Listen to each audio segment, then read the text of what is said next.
Bonjour tout le monde. On va expliquer la maturation des lymphocytes T au niveau du thymus, ce qu'on appelle l'éducation thymique centrale.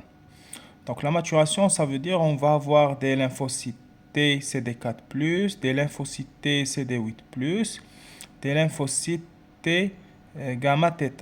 Donc on va voir comment se fait le processus de maturation. Ça veut dire comment ces lymphocytes T vont faire la différence entre les auto-antigènes et les antigènes, bien sûr, étrangers. Donc, on va voir comment ces lymphocytes vont tolérer le soi, les cellules du soi, un antigène du soi, c'est un auto-antigène, et comment ils vont induire une réaction, ces cellules vont induire une réaction immunitaire contre les cellules, contre les corps étrangers, par exemple. Donc, je vais commencer par l'histologie du thymus. Donc, au niveau de la coupe histologique, on voit ici. Donc, déjà, le thymus, c'est une structure qui est encapsulée. On voit une capsule ici. C'est une structure encapsulée, cloisonnée et avec deux compartiments. Il y a deux régions. Cette région qui est corticale, appelée cortex, et une région médulaire appelée médula. Bien sûr, entre ces deux régions, cortex et médula, il y a une région cortico-médulaire. Donc, la région cortico-médulaire. Au niveau du cortex, on va voir le processus de sélection positif. On va le voir par la suite. Et au niveau du médula, c'est le processus de la sélection négative. Exactement au niveau de la région cortico-médulaire. On va voir les cellules du cortex. Donc, au niveau du cortex, on va trouver une cellule très importante, c'est la cellule épithéliale réticulaire. Donc, cette cellule, c'est une cellule épithéliale réticulaire. Ça, sont des lymphocytes, sont des thymocytes. On ne peut pas dire maintenant, dans un premier temps, on ne peut pas parler de lymphocytes. Donc, le terme lymphocyte veut dire que c'est déjà mature. Donc, quand les cellules entrent au niveau du thymus, ce sont des thymocytes. Et là, ce sont des cellules nourricières. Donc, et là, ils sont en interaction avec les lymphocytes T. Donc, ils vont nourrir les thymocytes, Ici, au niveau de la région cortico-médulaire, on va trouver une cellule dendritique.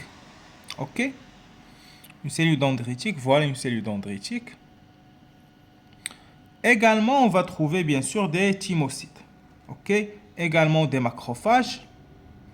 Donc, on va voir le rôle tout de suite des macrophages. Et c'est une région qui est vascularisée. On voit bien les capillaires. Voilà. Donc, les sélectionneurs, on a deux sélectionneurs pour la sélection, qui sont la cellule épithéliale réticulaire et la cellule dendritique. Ce sont les cellules qui vont présenter l'antigène. Donc, la cellule dendritique et la cellule épithéliale réticulaire. Donc, on va commencer par la sélection positive. Donc, la sélection positive, c'est au niveau du cortex. Donc, première étape de la sélection, première étape de la maturation, ça passe au niveau du cortex. Donc, la sélection positive, donc la cellule épithéliale réticulaire, qui est le sélectionneur, va présenter l'antigène au thymocyte. Voilà. Ici, c'est une interaction entre la cellule réticulaire et les thymocytes. Bien sûr, cette présentation via une molécule de CMH. Donc, via une molécule de CMH, on va voir l'interaction entre la cellule épithéliale, qui joue le rôle d'une cellule présentatrice d'antigène, avec les thymocytes. Donc, l'interaction, la première interaction, c'est cellule épithéliale comme CPA, comme cellule présentatrice d'antigène, CMH et TCR des thymocytes. Je rappelle, le TCR, c'est le récepteur des lymphocytes T. Déjà ici, les thymocytes, ils ont déjà un TCR. Ici, on parle, cette interaction, on dit c'est un stade double positif. Je vais expliquer le terme double positif après. Ok. Donc, cette interaction, il y a trois possibilités, il y a trois scénarios. Soit les thymocytes vont reconnaître la molécule du soi, ça veut dire l'antigène du soi, mais avec faible affinité. Donc, s'il y a reconnaissance avec faible affinité, donc la cellule va survivre et elle est acceptée. Donc, elle va recevoir un signal de survie et la cellule va être acceptée. Deuxième cas, si la cellule épithéliale réticulaire va reconnaître l'auto-antigène, ça veut dire l'antigène du soi avec forte affinité, elle doit mourir. On parle de l'apoptose, donc il va y avoir un signal d'apoptose, un signal qui vient de la membrane plasmique et qui passe au niveau du cytoplasme pour entamer la voie de l'apoptose. Ok? Le troisième cas, ça veut dire il n'y aura pas de reconnaissance, absence de reconnaissance, ni forte affinité, ni faible affinité. Également, cette cellule doit mourir. Parce qu'une cellule qui ne fait pas la différence entre le soi et le non-soi ne doit pas sortir du thymus. Voilà, donc trois possibilités, soit reconnaissance avec forte affinité, soit faible affinité, soit absence de reconnaissance. Donc, pour le cortex, il va nous faire sortir des cellules qui ont une faible affinité avec l'antigène du soi. Donc ça, c'est la sélection positive. Après, on va parler du choix du CD. Donc le CD, qu'est-ce qu'on entend par CD? C'est une protéine membranaire qu'on trouve sur les lymphocytes T. On dit les lymphocytes T CD4+, on dit également les lymphocytes T CD8+. Quand je dis lymphocyte T CD4+, ça veut dire il surexprime les CD4+. Elle a un taux très élevé de CD4+, et un taux très bas de CD8+.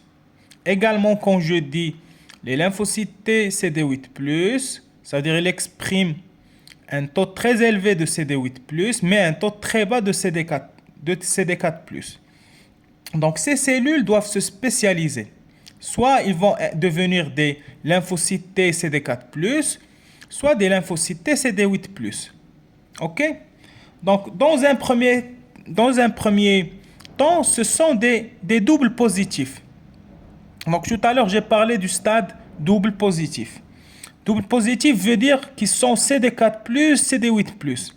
Mais après, ils doivent se spécialiser. Soit ils vont devenir des CD4+, soit ils vont devenir des CD8+. Donc, on va voir comment on va acquérir cette spécialisation, que ce soit CD4+, ou CD8+. Donc, le TCR, bien sûr, c'est le récepteur des thymocytes. S'il va se lier à la molécule de CMH classe 1, s'il y a une grande affinité pour la molécule de CMH classe 1, également c'est une protéine, c'est un ensemble de protéines, donc la cellule va surexprimer ou bien va augmenter l'expression de CD8. Elle va baisser l'expression de CD4. Ok, donc je répète, donc si TCR, bon, je suis en train de lire ici. Si le TCR se lie à CMH classe 1, on va diminuer l'expression de CD4, on va augmenter l'expression de CD8. OK? Maintenant, l'inverse. Si le TCR va se lier à la molécule de CMH classe 2, cette fois, on va diminuer les CD8 et on va surexprimer des CD4. Donc, comment on passe d'un stade double positif à un stade simple positif? Parce que si je dis CD4+, ça veut dire simple positif. Si je dis CD8+, simple positif. Donc, comment je vais passer? C'est tout simplement par rapport à l'affinité du TCR à la molécule de CMH. Donc, au début, on a parlé de l'affinité à l'antigène. Mais là, on parle de l'interaction entre le TCR et la molécule du CMH, que ce soit CMH classe 1 ou bien CMH classe 2. Donc, je vais faire un petit récap. Au niveau du cortex, il y a la sélection positive. Dans un premier temps, les sélectionneurs, pour le premier sélectionneur, c'est la cellule réticulaire épithéliale qui va faire la sélection, qui va intervenir avec les thymocytes via une molécule du CMH. Là, on parle d'un stade double positif. Et pour passer à un stade simple positif, ça veut dire les thymocytes soit vont devenir CD4+, soit ils vont devenir CD8+. Je dois faire l'interaction du TCR avec la molécule du CMH. S'il y a une interaction entre le TCR et CMH classe 1, la cellule va surexprimer le CD8+. Et à l'inverse, s'il va faire une interaction, le TCR va faire une interaction avec CMH classe 2, donc on va surexprimer les CD4+, et comme ça on passe d'un stade double positif à un stade double négatif. Maintenant, on va passer à la sélection négative, qui passe au niveau de la médula. Donc, il faut rappeler que la cellule épithéliale réticulaire, elle peut présenter à la fois via la molécule de CMH classe 1, également molécule de CMH classe 2. Ça, il faut le noter, Donc, la cellule épithéliale réticulaire, à la fois, elle présente des antigènes sur CMH classe 1 et CMH classe 2. Et on va voir par la suite qu'au niveau de la sélection négative, la cellule dendritique, elle ne peut présenter que sur une seule molécule de CMH. On va le voir par la suite, Alors, on passe à la sélection négative. C'est au niveau de la médula, Donc, au niveau de la médula, on va voir une sélection via la cellule dendritique. Ici, la cellule dendritique, elle présente juste via une molécule du CMH.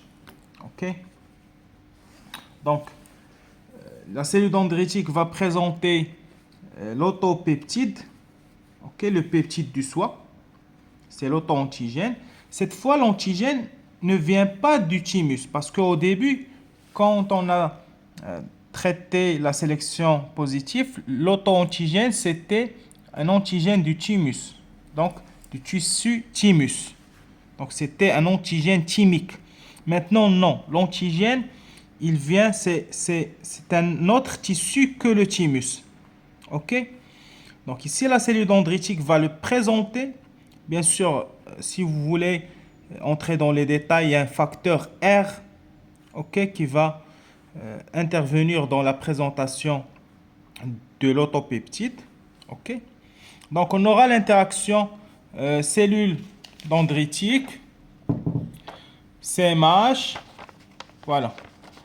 Cellule dendritique, CMH, peptide du soi et TCR, le récepteur des thymocytes. Donc, trois possibilités comme tout à l'heure. Soit une forte affinité, donc c'est l'apoptose. Faible affinité, c'est la survie. Ici, c'est une voie de signalisation qui va aboutir soit à une apoptose, soit à une survie.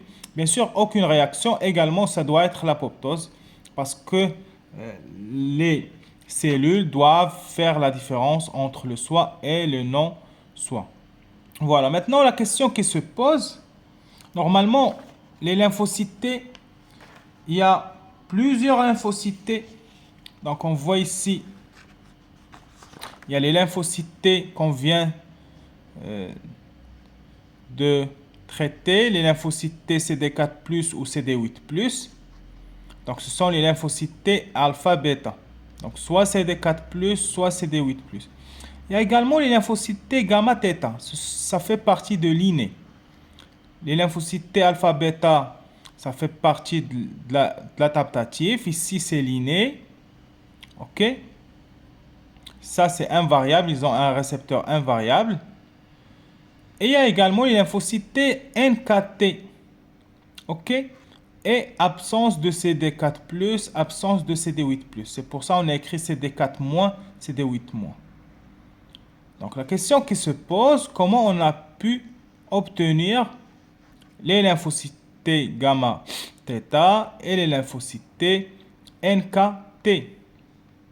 Donc les CD4+, on a vu que au début c'est un stade double positif et après on passe à un stade simple positif.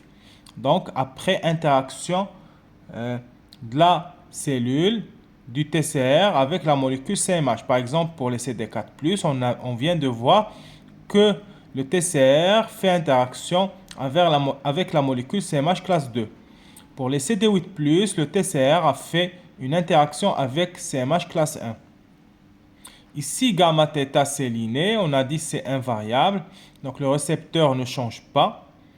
Également ici, c'est invariable, donc ces cellules NKT, ils sont similaires à des cellules NK, des natural killers. Ils ont également CD3, mais les CD4 et 8, absence. Ok, on va essayer de répondre à cette question. Donc, comment on peut faire sortir du thymus des lymphocytes T alpha bêta, ok, alpha bêta, ça veut dire TCR alpha bêta, et après des lymphocytes T gamma theta. Ici, quand je dis lymphocyte T gamma theta qui fait partie de l'INE, c'est un récepteur qui est invariable, donc c'est non polymorphique. Donc c'est un TCR qui est constant. Également les lymphocytes T NKT. Ok, pour les NKT, on a dit tout à l'heure, CD4-, CD8-. Tout simplement, il y a un réarrangement des gènes du TCR. Ok, les gènes, il y a les gènes VDG. Ok, pour TCR alpha bêta, il y a le gène VG ici, le gène VDG. Il y a un réarrangement entre les gènes, donc une combinaison pour avoir des TCR polymorphiques qui prennent donc des TCR qui prennent plusieurs formes. Par contre, au niveau de l'INE, il y a également un réarrangement, mais c'est faible par rapport au réarrangement des TCR alpha bêta.